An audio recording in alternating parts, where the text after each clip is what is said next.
En esta reunión vamos a revisar un tema muy importante, que es cómo abordamos a un paciente en la parte inicial, un paciente que tiene trauma, ¿no?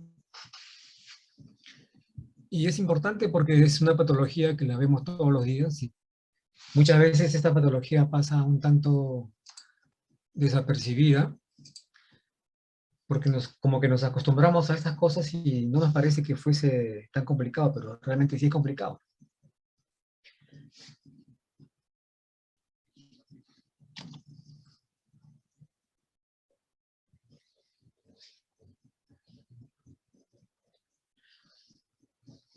El trauma existe junto con la evolución del hombre y el mundo, ¿no? Desde la época prehistórica se describen que hay lesiones que se han encontrado, por ejemplo, en cráneo, en cara, por lucha entre dos personas, y hay fracturas y lesiones y complicaciones y muerte asociadas al trauma, ¿no? Entonces es una patología que existe desde muy antiguo y actualmente el número de lesionados por trauma es cada vez mayor, ¿no? En todo el mundo.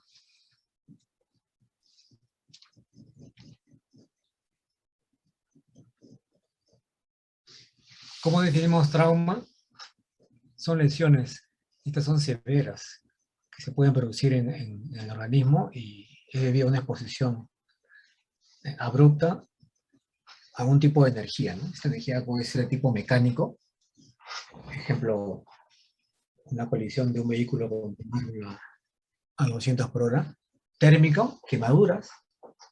Hemos visto en nuestro país cómo ha habido lesiones por quemaduras algunos meses o años anteriores, en que producían lesiones severas y muerte. Puede ser una energía eléctrica la causante del trauma, una energía tipo químico, una radiación, y que pueden alterar tanto la fisiología como la anatomía de los pacientes. Y estas lesiones que produce el trauma pueden ser lesiones visibles, que yo las puedo ver a simple vista, o son lesiones que no las puedo ver y son lesiones internas, que tengo que yo que investigar porque probablemente puedan complicar a un paciente. Y pueden ser a veces complicadas, pueden ser complejas, pueden ser extremadamente complejas, es variado esto, ¿no? Siempre es importante buscar el mecanismo de lesión. Cuando ustedes tengan un paciente que llega a su sala de emergencia, importantísimo es el mecanismo de lesión. ¿Qué pasó? Se ha quemado, se ha electrocutado, ha tenido una herida por proyectil de arma de fuego, ha tenido una herida por arma blanca, se ha caído de altura y no se le ve el paracaídas, ha sido una agresión externa con otro sujeto contra su puño, o ha sido una agresión con un objeto contundente, una madera o un fierro. Todos ellos son ejemplos de trauma y hay que buscar el mecanismo de lesión, ¿no? Porque el mecanismo de lesión va a ser importante para sospechar las probables alteraciones que pueda tener anatómicas, fisiológicas este paciente, y detectarlas a tiempo va a ser importante para que no se nos vaya a complicar el paciente.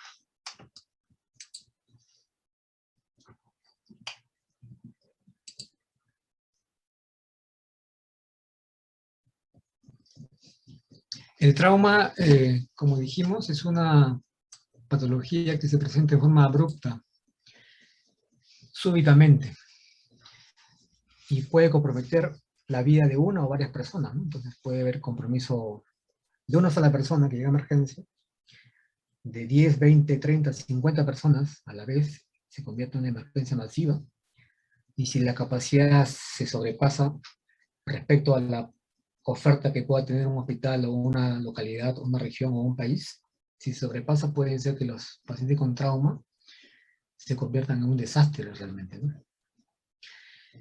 ¿Qué pasa con el trauma? Es una patología que preferentemente compromete a personas jóvenes, ¿no? Entre 15 a 40 años, justamente cuando esta población que es económicamente productiva, ¿no?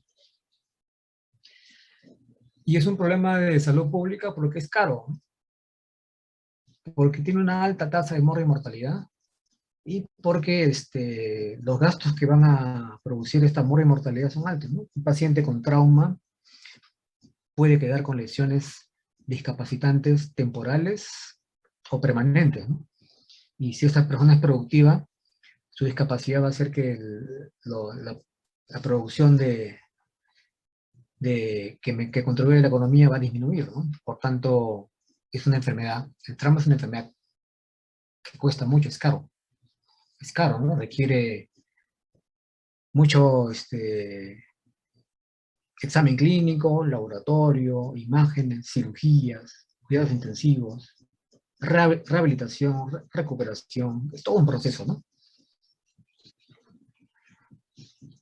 Entonces los costos son muy altos, ¿no? De atención de los pacientes con trauma, y esta enfermedad, pues, se ha convertido en lo que se llama una epidemia silenciosa en los tiempos modernos, ¿no? Ha existido de toda la vida, pero últimamente, en los últimos años, con la revolución, la industrialización, la globalización, la tecnología, ultratecnología que tenemos, se vuelve con casos más frecuentes de trauma a nivel mundial.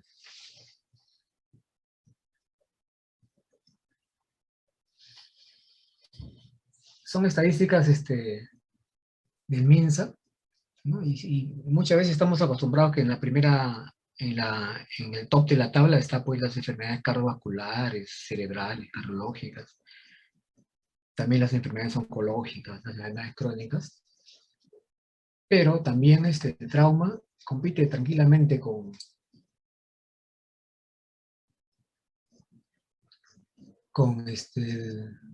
estas patologías que teóricamente son más frecuentes, ¿no? Y el trauma es tan frecuente que está entre las primeras 5 causas de mortalidad en el país, y probablemente sea la primera causa en población joven, ¿no? Entonces, de ahí la importancia, así como estudiamos diabetes, cetoacidosis, estudiamos shock, infarto, cáncer, insuficiencia renal, COVID, etcétera, también debemos estar adecuadamente preparados para manejar un trauma, ¿no? La intención de esta corta revisión y sucinta revisión es mostrarles un esquema ordenado de pasos que debemos tener, porque probablemente de ahí esté el destino del paciente y el pronóstico del paciente, ¿no? Si estamos adecuadamente formados para recibir un paciente con trauma y sabemos manejarlo en forma adecuada, probablemente el éxito sea posible. Pero si no tenemos una formación adecuada, tampoco tenemos una infraestructura ni equipamiento biomédico ni tecnología necesaria, probablemente ese paciente pueda complicarse o lo podemos perder. Bien.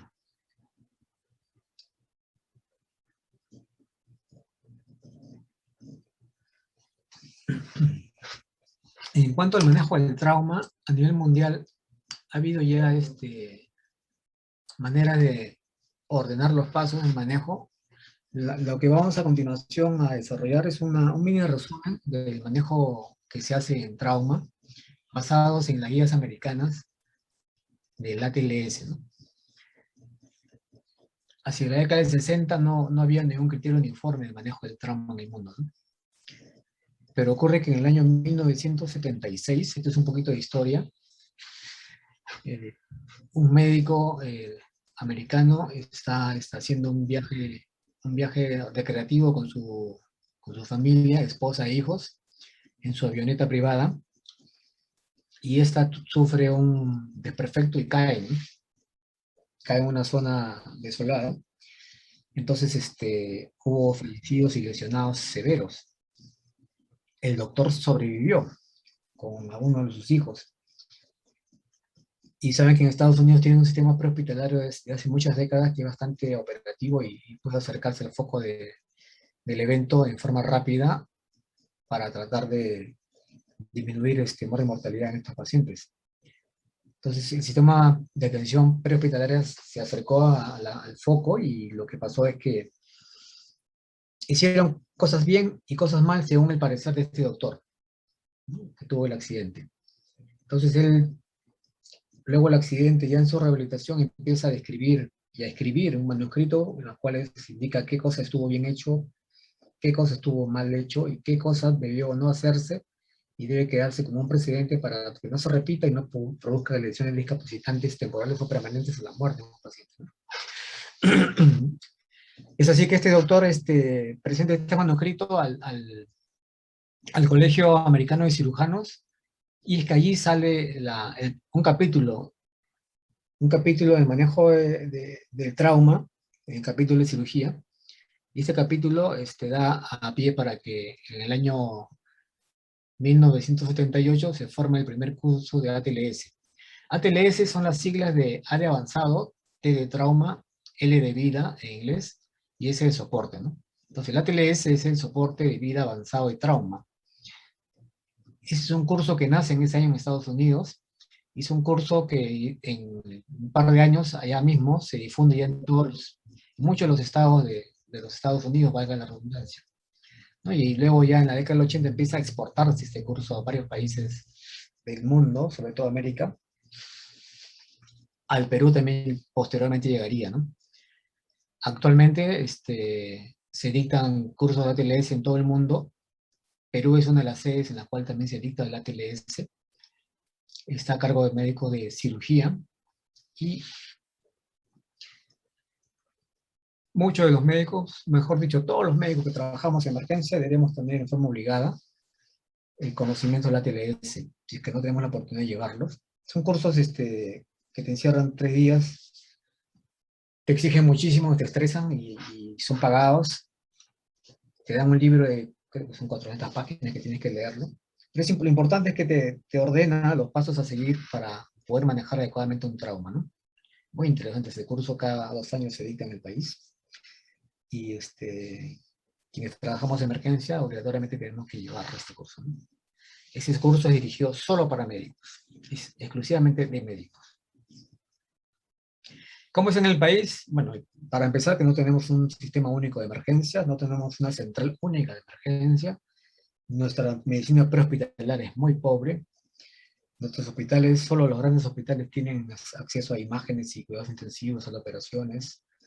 Lamentablemente la periferia es pobre en Lima, y menos aún es en provincia, ¿no? Simplemente pensemos la carretera Panamericana Norte y Panamericana Sur, que probablemente muchos de ustedes conocen, que tienen miles de kilómetros, y nos preguntemos si los centros hospitalarios de Chancay, los centros hospitalarios de Arequipa, el de Piura, el de Máncora, el de Tacna y el de Tumbes, si los centros hospitalarios que están alrededor de la carretera están adecuadamente preparados con personal que maneje trauma, que tenga equipamiento biomédico y estudios de imágenes y laboratorio y demás para eso. Entonces probablemente la respuesta es muy pobre aún en el país esto. Entonces es un tema por desarrollar, es un tema por discutir, por plantear. Trauma es algo importante, saber manejarlo. Todos los días van a haber trauma. Simplemente cojan el periódico, el diario de hoy día, y van a ver accidentes de automóviles, heridas de bala, cuchillo, terremoto. Los terremotos, los sismos, se lesionan a los pacientes con trauma porque a consecuencia del movimiento sísmico las paredes caen y la infraestructura cae, y el trauma, o sea, el trauma mecánico que produce aplastamiento y lesiones y fracturas y muertes, es lo que puede producir la morbos y mortalidad en los pacientes con sismos, por ejemplo, ¿no? Entonces, prendan el noticiero más tarde que van a igual, accidente, la moto, la taximoto que se chocó hace 2 días o ayer creo en Ate, el camión que se volteó, el ómnibus que se volteó acá en Matucana hace fines de agosto. Todo eso constituye trauma, ¿no? Entonces es una noticia de todos los días, y a veces nos acostumbramos a estas noticias, pero realmente el número de casos es altísimo. Entonces en el país actualmente sí ya se dicta salud, cuando era antes llamado IPSS, que era salud antes, empezó con unos capítulos de trauma, había la escuela de emergencias en IPSS. Actualmente en el salud hay capacitación permanente del ATLS para los médicos que trabajamos allí. Quienes recibimos al paciente con trauma tenemos que obligatoriamente manejar en forma adecuada, y una manera de hacerlo es con la ATLS, ¿no? pueden hacer ustedes el curso que quieran, pero recomendación del curso, llevar las guías americanas de ATLS. Actualmente en el país sí se dictan el curso de ATLS y también hay un curso accesorio que es el manejo del trauma a nivel prehospitalario, ¿no? Prehospitalario es otro mundo. El curso prehospitalario están las siglas allí, es el PHTLS, ¿no? Es el pre-hospital. Igual lo demás es trauma, vida, soporte, ¿no? Entonces actualmente en el país se dicta el PHTLS, que es el pre-hospital, y la ATLS, que es el curso hospitalario para médicos. El PHTLS no solamente para médicos, puede ser para médicos, licenciados, personal que trabaja en prehospitalario, ¿no? Actualmente están llevando curso este fin de semana, se llevó el curso de uno de los cursos de PHTLS en Lima.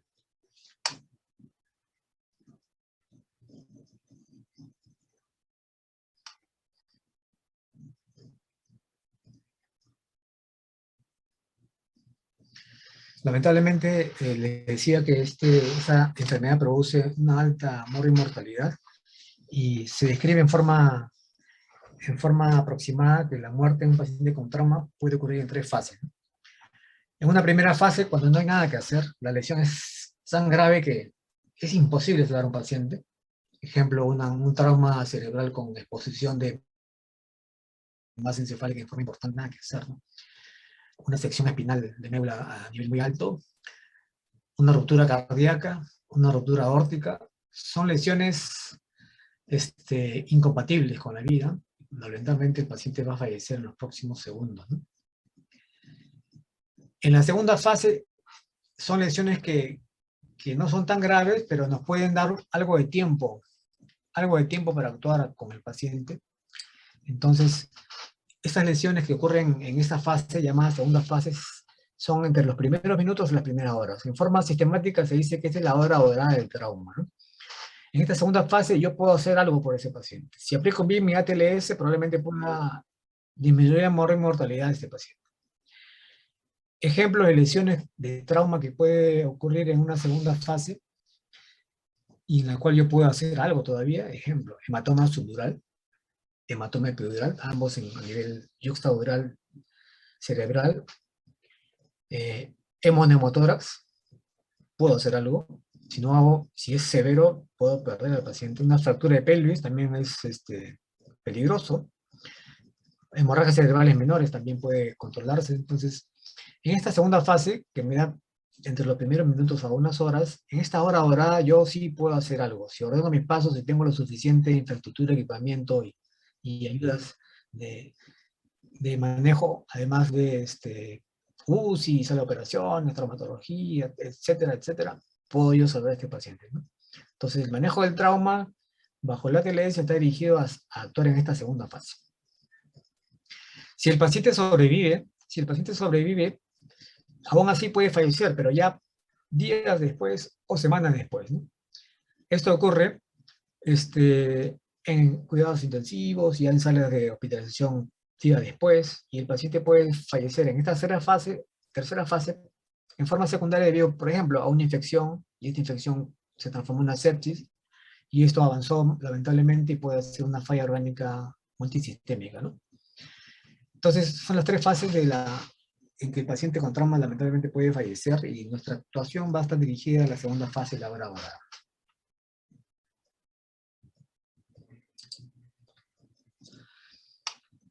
Algunas imágenes del trauma. Hace poco, bueno, a nivel internacional se recordó el 11 de septiembre, y ustedes recordarán pues cuando se vio la noticia, algunas vimos la noticia en vivo, cuando los aviones colisionan con las Torres Gemelas en Manhattan. Produjo trauma, ¿no? O sea, lesiones de diverso tipo en miles y miles de personas, aparte de miles y miles de fallecidos, ¿no? El terremoto de Haití en esta imagen central superior, que ha sido en agosto. Recordarán aquel camión de gas que transportaba gas licuado de petróleo en ese tanque, que tuvo fuga y produjo una deflagración con múltiples quemados y fallecidos sin pie de Salvador, ¿no? La imagen de inferior media, en la que cuando hubo movilización social por protestas de la población contra el gobierno, un gobierno hace unos meses, también hubo lesiones, hasta fallecidos. Y esta es la derecha última inferior, el accidente en Matucana, que hace poco ha sido un ómnibus con más de 50 personas, muchos fallecidos. ¿Se imaginan si este accidente ocurrió en Matucana? El hospital de Matucana, no sé si lo conocen, ¿cuántas camas tiene disponibles? ¿Cuántos médicos hacen guardia? ¿Cuántas enfermeras tiene? ¿Tiene tomógrafo? ¿Tiene solo operaciones? ¿Tienes paquete globular para sangre? Probablemente la respuesta sea no, ¿no? Ya, entonces no es Matucana, vamos a Chosica. ¿Conoces el hospital de Chosica? Pequeño. ¿Cuántas camas tiene? ¿Tiene UCI? ¿Tiene tomógrafo? ¿Sus médicos saben ATLS, ACLS, BLS, PHTLS, todos los S? No sé. Es otro tema para desarrollar. Bien, vamos a la parte central de la revisión. ¿No? Entonces, ¿cómo se maneja en forma inicial el trauma? ¿No? Tiene esos elementos que están listados ahí, son los pasos que debemos seguir, ¿no? Primero, primer punto, preparación, lo que estamos haciendo ahora, ¿no? Que ustedes lleven un curso en pregrado de medicina de emergencia y toxicología, importante, importante. Que dentro del subcurso se toque un tema como el trauma, muy importante. Ya le dijimos que probablemente dentro de las primeras causas de muerte y mortalidad, y que quizás en la población joven es la primera causa. Entonces estamos preparando, ¿no? Entonces, prepárense. Pronto van a ser ustedes internos, pronto van a ser ustedes serums, y muchos de ustedes van a ir a zonas alejadas, donde van a enfrentar pacientes con trauma, ¿no? Y van a tener que manejarlo según las condiciones que les puede ofrecer el centro donde estén, ¿no? Primero, preparémonos. Segundo, triaje. Siempre todo paciente va a pasar por triaje. Tercero, acá es la parte principal, el survey también llamado evaluación primaria. El survey o evaluación primaria son las 5 letras en mayúsculas, las primeras 5 letras en mayúsculas del abecedario, el A, B, C, D, E. Son 5. Vamos a desarrollarlas después. El siguiente paso es reanimación, porque yo puedo hacer muy bien mi ACD, pero tengo que reanimar, hay algo que reanimar después. Como quinto punto, hay unos anexos a la revisión primaria y reanimación. Luego, considere usted la necesidad de trasladar al paciente a un centro de mayor resolución según su capacidad. Luego viene un punto importante que es el survey o evaluación secundaria. ¿Qué cosa es? Es un examen de la cabeza a los pies. El survey primario, el ABCD, es rapidísimo pero seguro. En cambio, el survey secundario ya es más lento, porque tú vas a examinar de cabeza a los pies. Te vas a detener en la cabeza, examinas cabeza, cuello, abdomen, todo, en busca de lesiones. Luego vendrán los anexos de la revisión secundaria. El paciente se monitorizará siempre de forma continua posterior a la reanimación porque puede nuevamente desestabilizarse. Y finalmente los cuidados definitivos, que pueden ser en cuidados intensivos, sala de operaciones, sala de quemados, etc. En el manejo inicial es importante, esta evaluación y tratamiento inicial es importante, que lo hagamos bien, porque probablemente ahí está el pronóstico y destino del paciente, ¿no? Y el manejo del trauma en la hora dorada es la que le vamos a dar mayor énfasis, ¿no? El ATLS está dirigido a eso. Empecemos con el ABCD, las 5 primeras letras del abecedario. A, vía aérea. Siempre la A de vía aérea en trauma va junto con inmovilizar la columna cervical. Entonces, en vía aérea, ustedes tienen que tener la vía aérea permeable, tienen que inmovilizar ese cuello con un collarín, colocarán ahí, si es necesario, un tubo orofaringeo, de repente van a tener que intubar, etc. Siempre la letra A es vía aérea. Si no permeabilizan su vía aérea, no pueden seguir con la letra B, que es ventilación. En la ventilación, mira, pues, inspecciona, palpa, percute, ausculta, porque puedes detectar lesiones allí, en la letra B, puedes detectar un hemotórax a tensión. ¿Cómo es? La amplexación está alterada en el lado derecho, a la palpación hay dolor, a la percusión hay timpanismo, y a la ocultación no pasa el murmullo, ¿no? La venas yugulares incurvitadas, neumotórax a tensión clínicamente detectado es igual a neumotórax a tensión tratado. Segundo espacio intercostal, línea media clavicular, por encima del borde superior de la costilla inferior, se coloca siempre ahí un catéter corto, que puede ser un Avocat 14, para producir la salida del aire que está comprimiendo ese pulmón. Y si no lo descomprimo, shock obstructivo, muerte. Ojo. ¿no? Pueden encontrar también un hemotórax masivo, la percepción alterada, a la palpación dolor, a la percusión, ya no hay timpanismo, hay matidez, líquido. ¿Qué líquido es sin trauma? Sangre. La ocultación no pasa el murmullo. Es conveniente pensar en la posibilidad en los próximos minutos de colocar un tubo de drenaje en quinto espacio intercostal, línea axilar anterior o medio, grueso, tan grueso como una sonda rectal, ¿no? Es como el grosor de un dedo más o menos. Puede detectar un hemotórax abierto, ¿no? Por una lesión por arma blanca, por ejemplo, ¿no? Una herida abierta en el hemitórax, esto puede ser un hemotórax abierto. O lesiones de tráqueo bronquio, ¿no? Mira tu tráquea, si está desviada, si está rota, etc. En la letra C, importante, esto es la letra B, ya saben, si es que hay un hemotórax de tensión, tu aguja, si es un hemotórax abierto, que es una herida abierta, coloca un parche, y el parche se cierra en 3 lados. Un parche tipo una gasa, y le pones esparadrapo en tres de los bordes, y dejas un borde libre para que sea un efecto de válvula, ¿no? Sale aire, pero no entra. Motoras masivo, ya consideren un tubo de drenaje, y si es un tórax inestable, cuando hay fracturas de más de 2 grupos costales en un lado, puede producir un tórax inestable, y probablemente este paciente tenga una contusión pulmonar propio del golpe en el tórax, y esto requiera intubación e ventilación mecánica. La letra C, importante, en la letra C, verifiquen ustedes nivel de conciencia. ¿Cómo está el paciente? ¿Despierto, lúcido, confuso, somnoliento, en coma? Porque probablemente mi nivel de conciencia me dirá cómo está perfundido ese cerebro, por tanto, cómo está mi volumen circulante. ¿Cómo está la piel? Pálida, fría, sudorosa. ¿Cómo está mi pulso? Débil, filiforme, taquisísmico, taquicárdico. Entonces, un paciente que tenga alteración de conciencia, con la piel pálida, fría, sudorosa, con un pulso débil y con una frecuencia alta de 140, por ejemplo, te está diciendo, ¿no? Yo no estoy muy consciente porque me falta flujo sanguíneo cerebral. ¿Y por qué me falta flujo sanguíneo cerebral? Porque estoy perdiendo sangre. Y por eso que mi piel está pálida, fría, y por eso estoy con el pulso acelerado.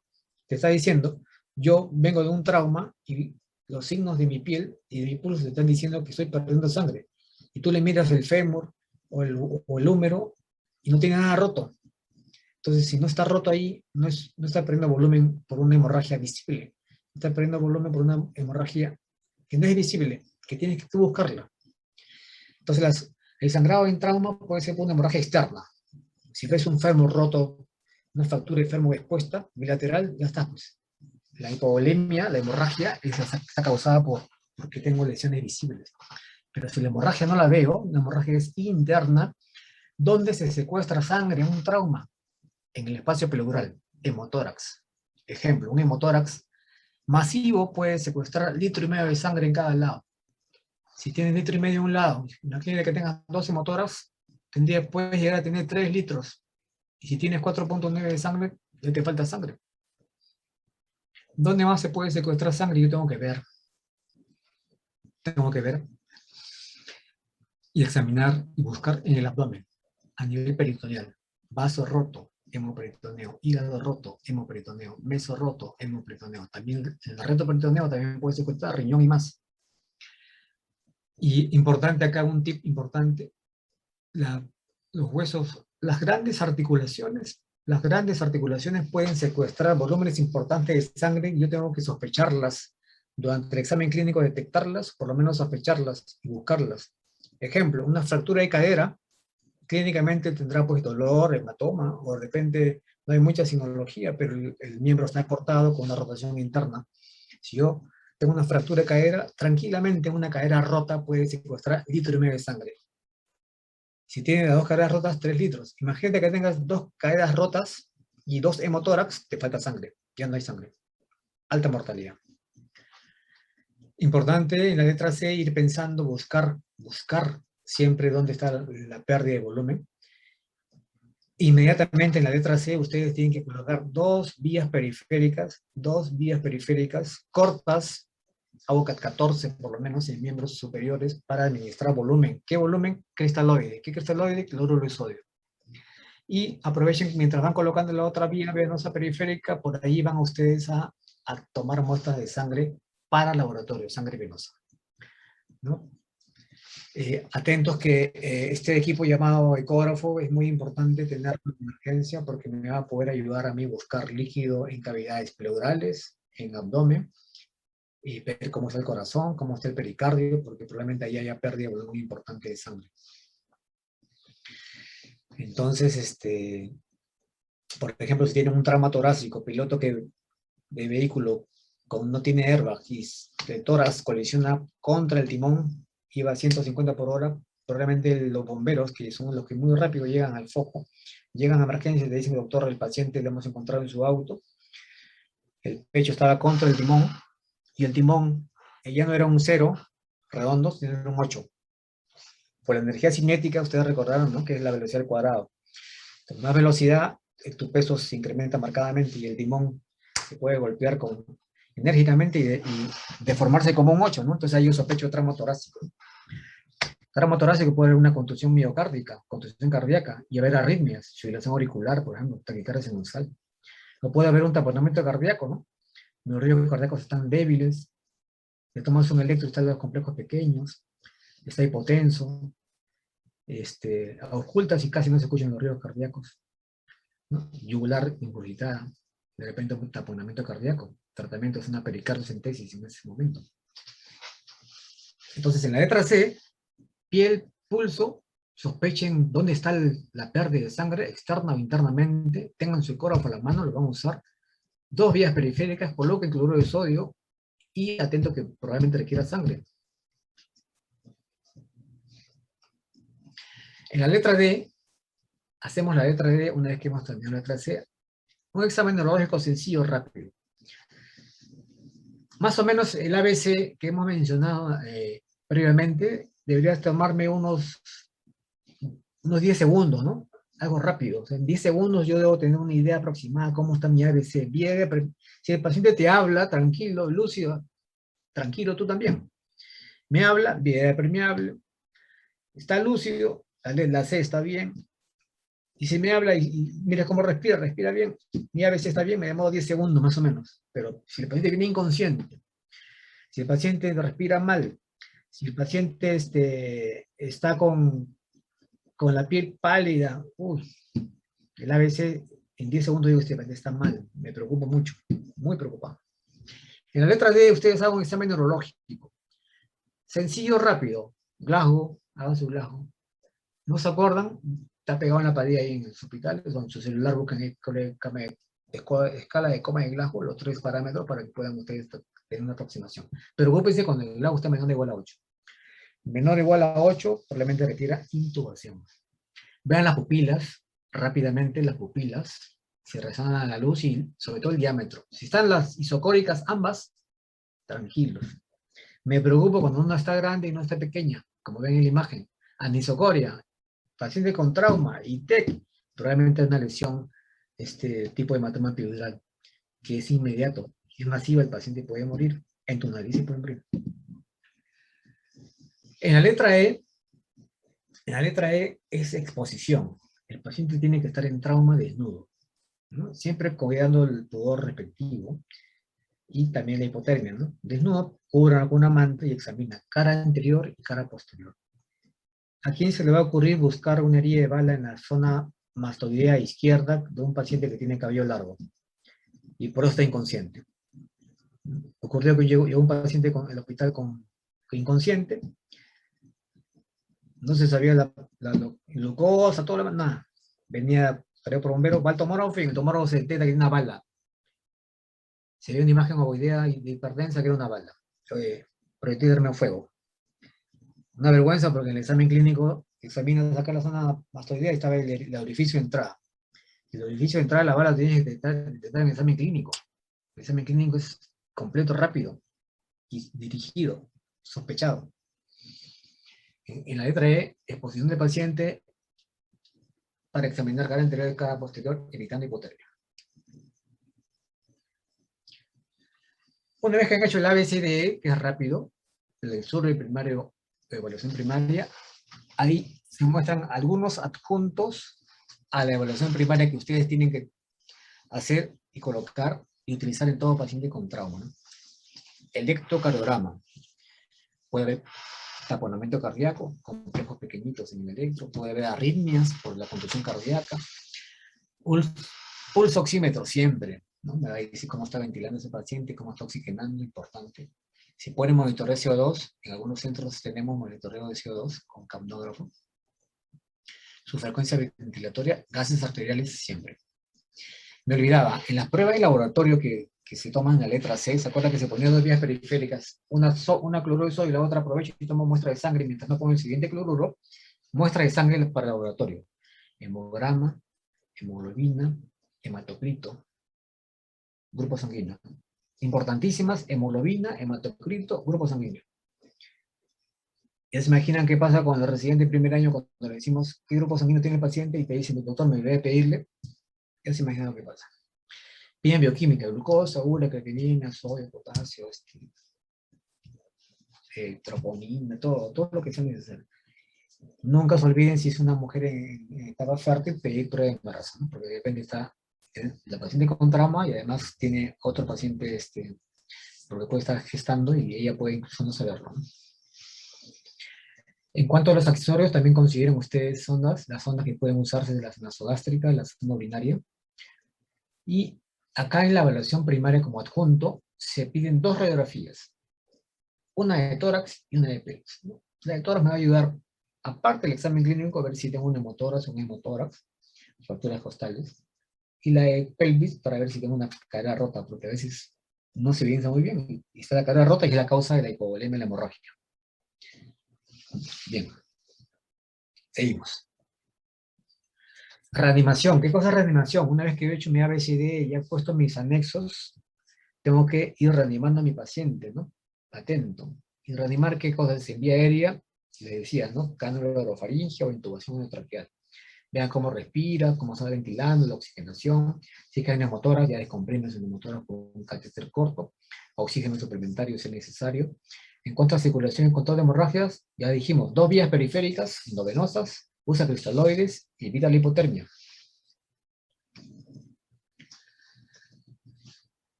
Una vez que ustedes han reanimado, entonces los anexos a la evaluación primaria y reanimación, ¿cuáles son?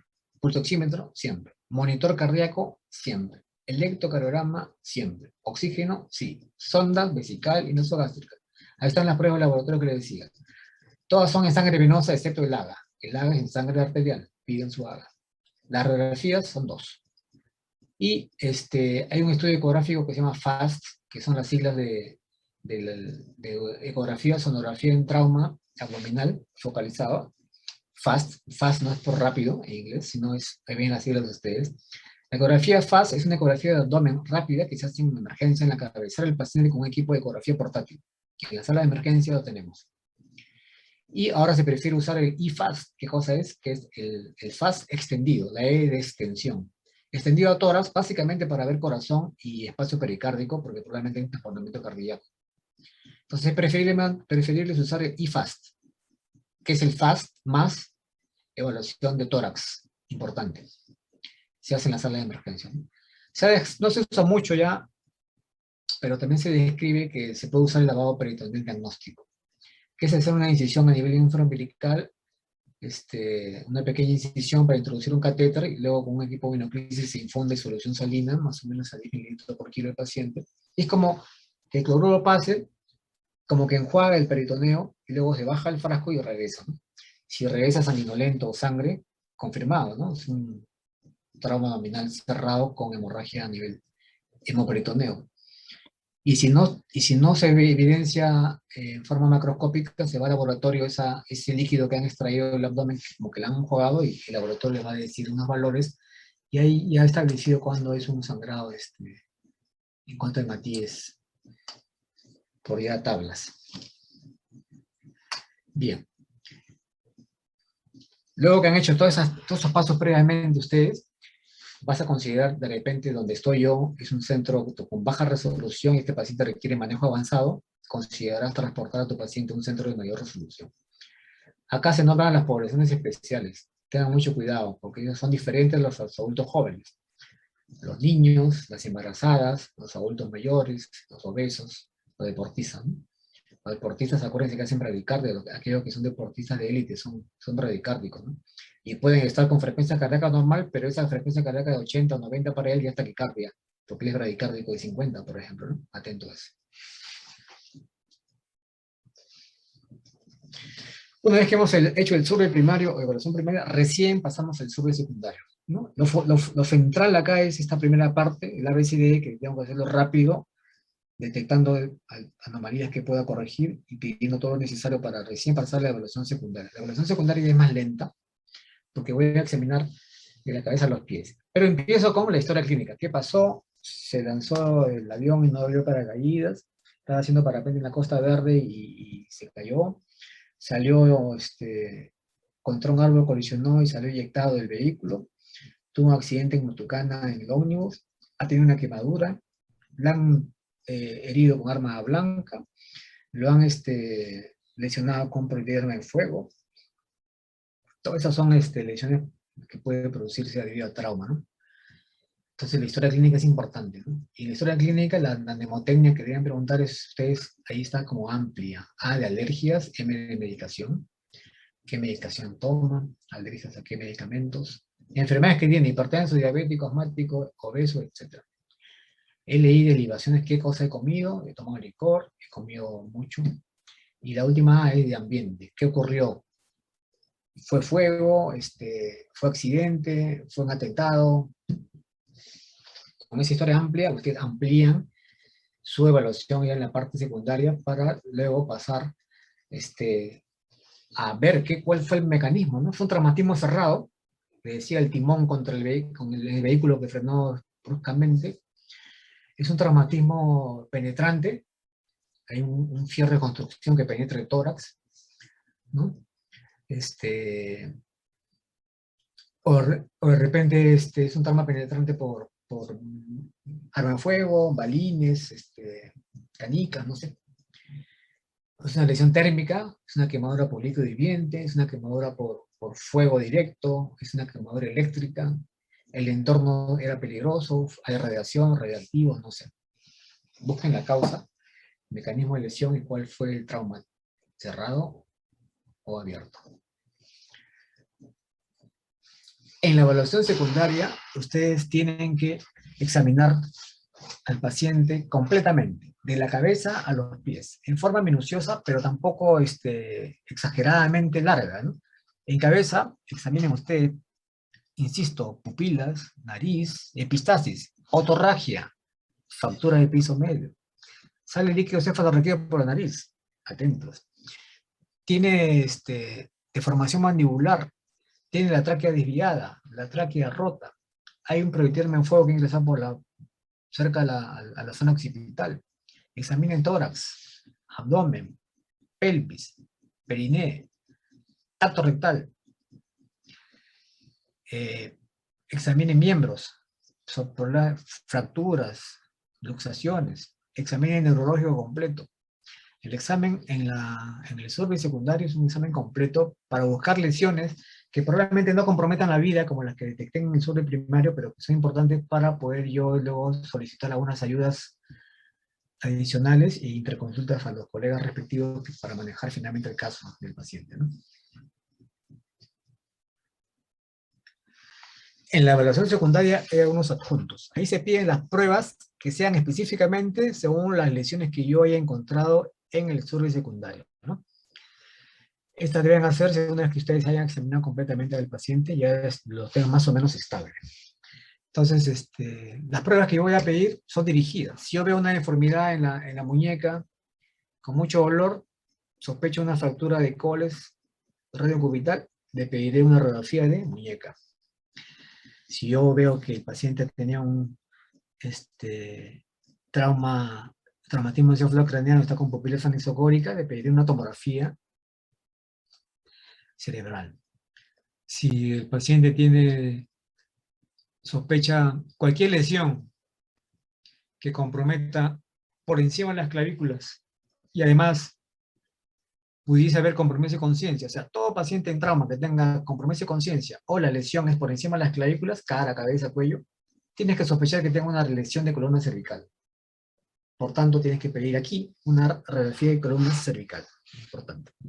¿No? Y las endoscopías, que puede ser endoscopía, broncoscopía, urografía, varias pruebas que pueden ser necesarias, ¿no? Porque a veces la próstata no se palpa y está con la uretra rota, ¿no? Entonces es peligroso. Entonces, siempre la evaluación secundaria se piden las pruebas que no se pidieron en la primaria según lo que tú hayas encontrado y posteriormente pedirás evaluación por los colegas según las zonas lesionadas.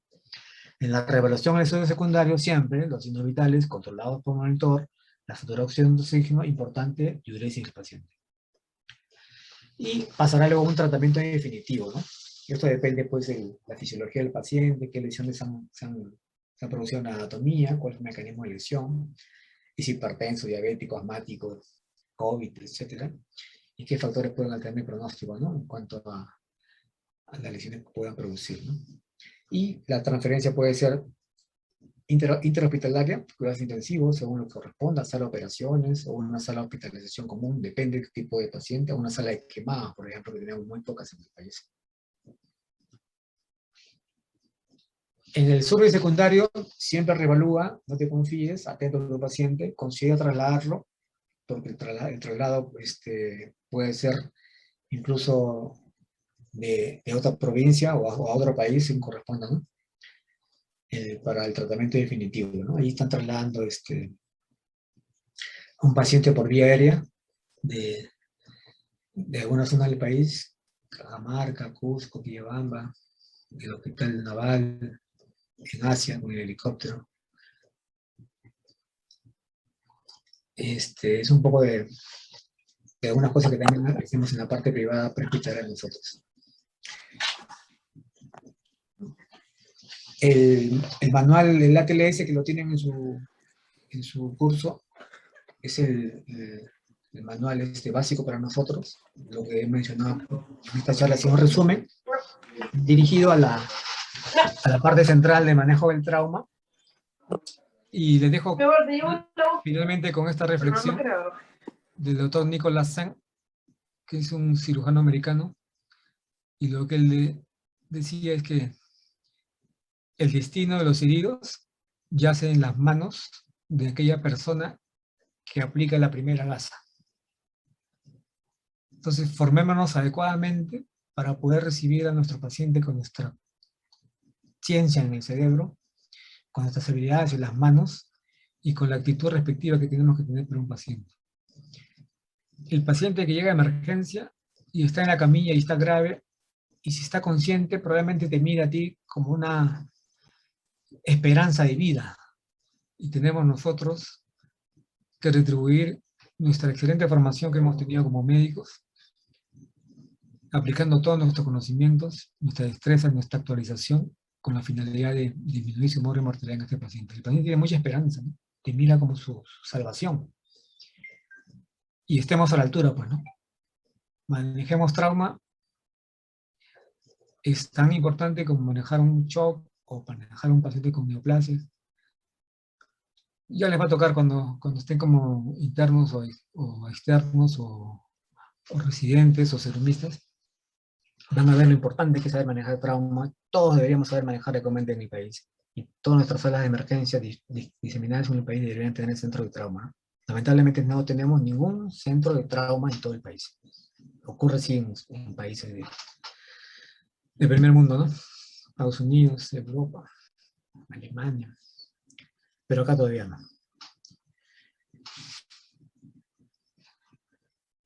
Bueno, es el manual que puedan ustedes revisar, quien tenga mayor interés puede profundizar. Bien, les agradezco la atención. Si tuviesen algún comentario, sugerencias, preguntas, estamos acá con ustedes. Doctor, buenas noches. Hola. Tengo una consulta. Dime. En la parte, por ejemplo, cuando evaluamos ventilación, mencionó que evaluemos si es que hay algunas patologías como neumotórax de tensión, neumotórax masivo, neumotórax abierto, lesiones traqueales o faringe, si no me equivoco. En cuanto a hemotórax masivo, ¿el drenaje se hace de forma inmediata o lo derivamos en unos minutos, tipo al culminar la evaluación primaria? La evaluación o survey secundario es rápido, ¿no? te toma segundos a minutos. Si tú estás en un centro hospitalario que tienes la capacidad profesional y auxiliar para poder hacer procedimientos, de las lesiones que se mencionan ahí, la que es sumamente importante tratarla inmediatamente es el neumotórax a tensión. ¿Por qué? Porque esa lesión sí es capaz de matar al paciente. Te hace un shock obstructivo y lo pierdes al paciente. Trátala inmediatamente. El hemotórax te da cierto tiempo. Joseph. Entonces, si tienes capacidad, porque tú estás examinando y tienes otros médicos contigo, pueden simultáneamente ya el otro colega ir colocando su tubo de drenaje en el hemotórax. Si no es así, en la evaluación secundaria, de todas maneras, ya una vez que tienes todos los estudios complementarios, se procede a hacer este tipo de drenaje. El paciente no puede esperar mucho tiempo, o sea, no es cuestión de que decirle yo le voy a hacer el drenaje en 2 horas, en 3 horas, mañana, o está tranquilo, no pasa nada. Hay que colocarle un tubo de drenaje porque si bien es cierto, tiene al momento 100 centímetros, y si a las 2 horas está con 1,5 litros, es más, ya no sería incluso de drenaje, se necesitaría hacer las operaciones con cirugía torácica inmediata, ¿no? Entonces, de las lesiones que he mencionado, el hemotórax de tensión, de todas maneras, es inmediato. El hemotórax, si tienes la opción de hacerlo inmediato, bien, pero te da tiempo. El hemotórax abierto, que es con el parche en 3 bordes, también te da tiempo. Ponle su parche. El taponamiento cardíaco te da tiempo, pero tienes que tener destreza para hacerlo. Eso lo puedes hacer en el survey secundario, con un drenaje con aguja larga. Así es, Joseph. Gracias, doctor. Bien.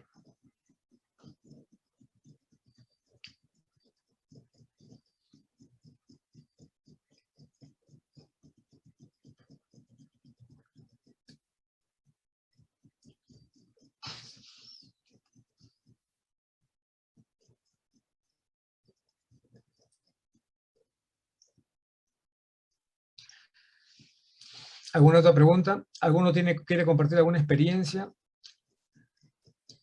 que haya vivido, profesional, familiar, amical? Realmente el trauma es de todos los días. Van a ver la noticia más tarde o van a ver el diario de mañana y se van a acordar lo que les decía, ¿no? Trauma parece silencioso, o es silencioso, pero realmente el número de pacientes con lesiones es tremendo. Y ahora en el país que hay mucha violencia, ¿no? Todos los días hay violencia de asaltos, robos, sicariato, etc.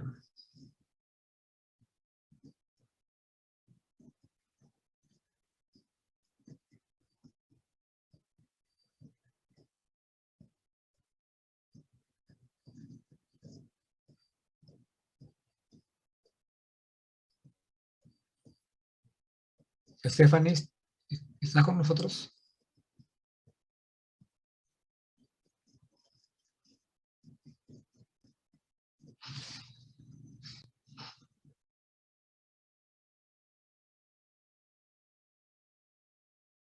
Ah, ya. Ah, ok. Ya, ya. Paola, entonces, tú te quedas de coordinadora. Si tuviese alguna pregunta, si no, ya daríamos por terminado la sesión. Ah, hay un comentario, Paola, alguien levantó la mano, no veo por acá. Ya. Bien, entonces, les agradezco la atención, ahí tienen mi correo, cualquier consulta, necesidad, apoyo, estoy en Revaliati y bueno, para ayudarlos, ¿no? Entonces, Paola, ya nos despedimos, que tengan buenas noches. Buenas noches, que Buenas les noches, vaya bien. doctor. Gracias, doctor. Gracias, doctor. Gracias. Gracias, doctor. Buenas noches.